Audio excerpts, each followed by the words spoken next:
Almost 20 years ago, the Dunk Low line dropped the Plum colorway, and it's still highly sought after, going for way above retail on the resale market. There was a retro or a restock or a rebrand or whatever you want to call it of a high version of these guys almost 10 years ago, and then here we are again into 2020, and we're looking at a retro of that Dunk Low Plum. Now I have to catch myself because I keep trying to say SB Dunk Low Plum because it just rolls off the tongue. SB Dunk Low Plum.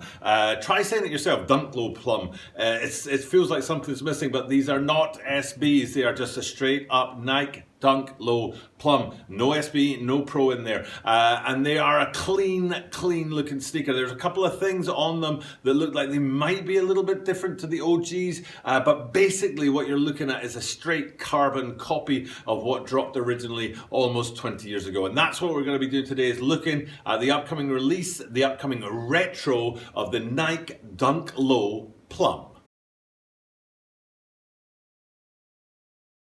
This is the Tokyo About It 23 Sneaker Channel. Tokyo About It 23 Sneaker Channel des.毎日アップするので、毎日見てください. And every single day from Tokyo, Japan, I bring you content about upcoming sneaker releases, sneaker news, and sneaker reviews. And today we're looking at that Nike Dunk Low Plum. And every time I say SB, you get to comment something down below about how useless I am at not saying SB, because I'm sure I'm going to slip in an SB there somewhere. But what I'm not going to do is I'm not going to do this review in Japanese. Obviously, you might be thinking, but I'm not going to do it in Japanese. But yesterday I did my first ever video all in Japanese when I reviewed the Adidas Superstand. Doing, there's a link to that right there. And it was a challenge, but we're back to the English today. I'm hoping to do 6 English videos a week and 1 Japanese a week, but we'll see how that turns out, because it's really hard to do sneaker reviews in your second language. I can absolutely testify for that, having tried it yesterday.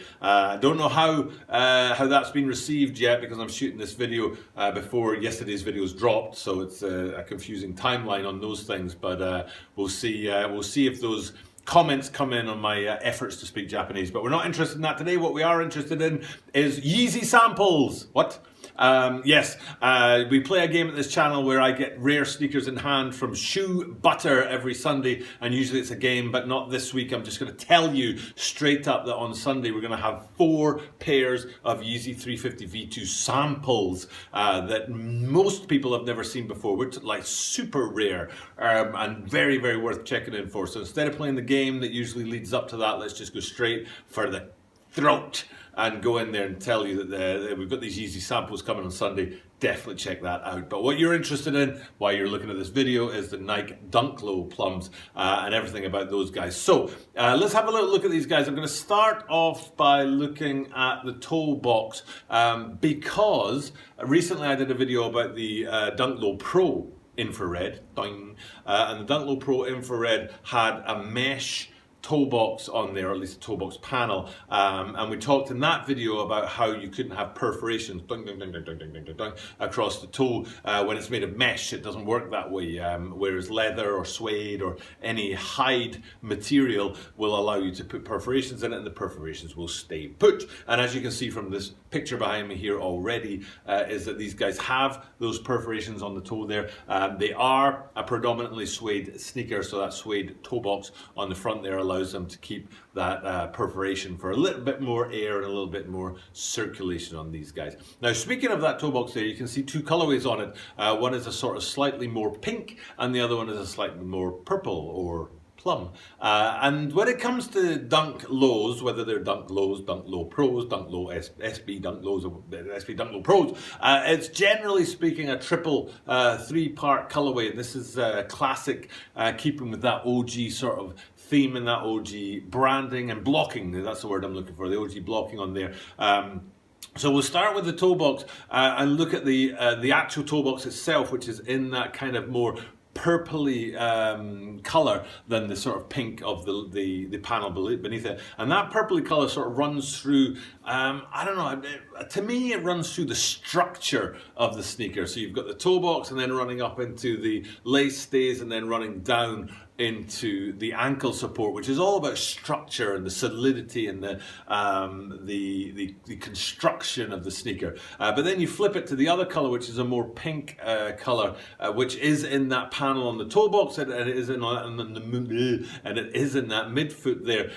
You could take those out, and the structure of the sneaker would still be sound. You know, it'd be cold, but it would still be sound. So they're not about the structure; they're more about the design. And that's the second kind of coloring that you get on Dunk Lows. And then the third, which is that kind of popping red, which brings this colorway all together. You can see on the stripe on the side, on the branding on the top, and the laces. Now, the thing is that these three colors interplay beautifully: the pink, the purple, and the red. I'm sure we could say plum in there somewhere, but I'm just going to go for pink, purple, and red. But the thing is, it's those three colors and how they interplay that works really well on these guys and looks really, really good. They're a fine looking sneaker. There are a couple of bits of mesh on there. Now, I mentioned the toe box and the infrareds before being mesh, and the same for these guys is that the tongue is mesh and then the top line. So hopefully what I'll be able to do behind me here is draw a little line that goes wee up the tongue and then woo down onto the top line. You can see what I'm talking about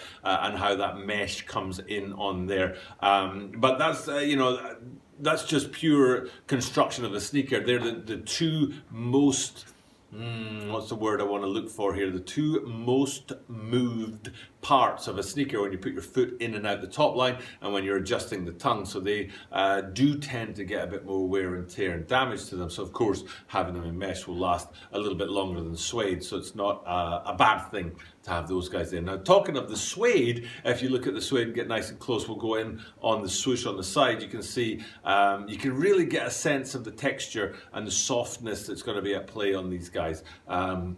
All the way throughout. Sometimes when you get suede sneakers, what they tend to do, well, they don't tend to do, but what they can do is some parts in suede and some parts in leather or nubuck and things like that. But what they've gone for on these guys, I think I'm right in saying, is a total suede upper. And it is really, really smooth. In fact, you might say it's buttery. But they are a real classic early Dunk Low colorway that they're bringing back. I'm going to go ahead and assume that some guys out there are not happy about that. They would prefer to keep the classics in the past, and then retroing them kind of takes away from that OG colorway. But they've left this guy long time, 19 years. So if you've been holding on to your OG Dunk Low Plums and you're like now 19 years later saying, oh, how dare they retro it. I think 19 years, cornering the market for 19 years is long enough. So it's cool to see these guys coming out. Now there really don't seem to be any differences from the original 2001 OG Plums, even down to the outsole. So have a little look at the outsole here. It's almost like a cherry red sort of Jordan-esque outsole on these guys, but again it fits with the rest of the colorway really, really nicely. And that's the point of this whole sneaker, is about the way the whole thing interplays with its different parts on the sneaker. I'm reminded of the Night of Fright Halloween Dunk Lows that dropped last year. There's a link to that video that I did about them, and how that was more jarring and the colors didn't quite match, but that was the point because it's supposed to be sort of like shock and fright and Halloween sort of style. Whereas these Plum guys here, it's all about the smoothness and about the connection between the different parts of the sneaker and the way the whole thing looks as a total sneaker. And for me, they've done a pretty fine job of getting this guy and taking it and keeping it as its OG and not playing around with it. It was cool 19 years ago and it's still cool today.